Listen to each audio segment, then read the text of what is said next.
I'd been speaking to Tenzin Chogal, who's an amazing artist sort of from Tibet, who's lived in Brisbane for a long time, and he'd had put in a submission to do some stuff with William Barton, who he'd worked with before, and I said, well, that's awesome, and I'd love to see you play with William, but maybe we should do something with Camerata, but let's do it in St John's.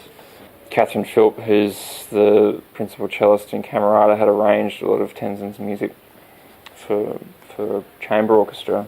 And the first time I saw that, it just absolutely just blew my head off. I hadn't seen anything like it.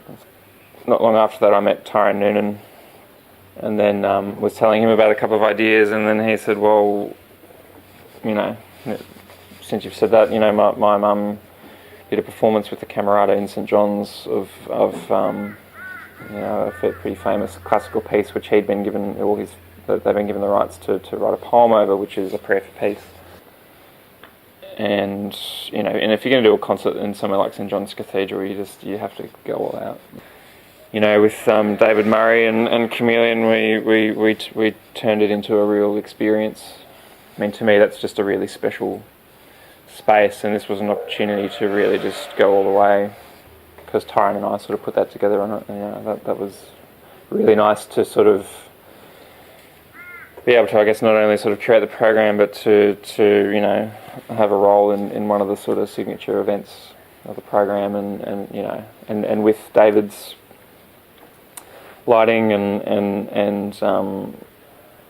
everyone who was involved in that show, the Camerata and William and everyone, it just made it something really special.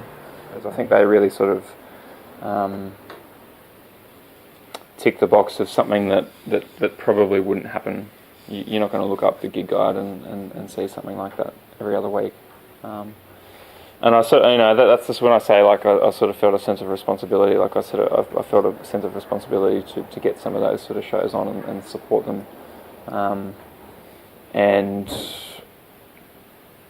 it was a great opportunity to have the resources to make those things happen.